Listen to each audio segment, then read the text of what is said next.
এদিকে রাজধানীতে কোনোভাবেই কমছে না হামের প্রকোপ। হাসপাতালগুলোতে কমছে না রোগীর ভর্তির হার।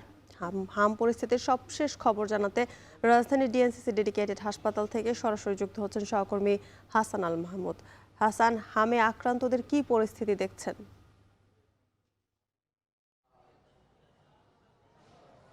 জ্যোতিকা, আসলে প্রতিদিনই রোগীর যে সংখ্যা সেটি কিন্তু আমরা দেখছি যে এখনও বাড়ছে এবং গতকালকে এই হাসপাতালে যেটি রোগী ভর্তির সংখ্যা ছিল 540 জনের বেশি, সেটি কিন্তু আজকে আমরা দেখছি 555 জনের 455 জনে ছাড়িয়ে গিয়েছে, অর্থাৎ অন্তত আরও 10 জন রোগী বেশি হয়েছে।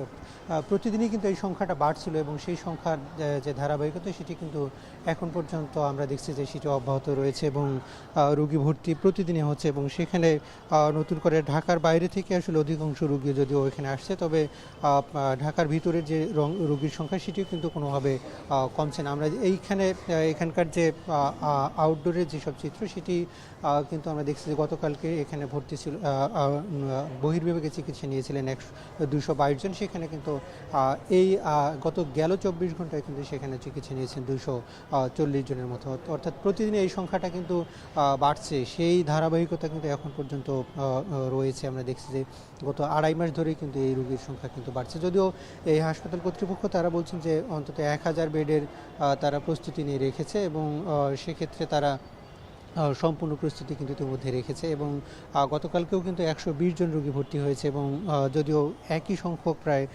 100 জনের বেশি রোগী কিন্তু এখান থেকে সুস্থ হয়ে বাড়ি ফিরেছে। ফলে যারা এখানে ভর্তি হচ্ছে তাদের সুস্থতার হার কিছুটা বেশি অন্যান্য আমরা যেসব হাসপাতাল দেখছি সেগুলোর তুলনায়। তবে ঢাকার বাইরে থেকে যেসব রোগী আসছে সেগুলোতে হাসপাতাল কর্তৃপক্ষ বলছে যে সেসব রোগীর আসলে ক্রিটিক্যাল কন্ডিশনটা অনেক বেশি থাকছে, ফলে তাদের ক্ষেত্রে আসলে বাড়তি সতর্কতা নিতে হচ্ছে, কারণ অনেকেই আসলে ঢাকার বাইরে থেকে কয়েক ঘন্টা জার্নি করে এসে ঢাকার বিভিন্ন হাসপাতালে ঘুরে তারপরে এখানে আসছে, ফলে তাদের কিন্তু জটিলতাটা কিছুটা বেশি, ফলে তাদের ডায়রিয়া, নিউমোনিয়া সহ শ্বাসকষ্টের যেসব সিমটম এই মিজেলসে দেখা যাচ্ছে সেগুলো কিন্তু রেগুলারই দেখা যাচ্ছে, ফলে তাদের ক্ষেত্রে আসলে বাড়তি সতর্কতার কথা বলছে। একই সাথে এখানকার যে এইচডিইউ যে চিকিৎসার ব্যবস্থা সেখানেও কিন্তু প্রায় 50 জন রোগী রয়েছে এবং প্রত্যেকেরই কিন্তু অবস্থা কিছুটা ক্রিটিক্যাল, তবে তারা অনেকটা শঙ্কামুক্ত রয়েছে বলে এখানকার চিকিৎসকরা জানিয়েছেন। তো এই ছিল আমার কাছে এখান থেকে সবশেষ পরিস্থিতি। জ্যোতিকা, বাড়ছে হামের প্রকোপ, সে খবর জানাতে যুক্ত ছিলেন হাসান আল মাহমুদ।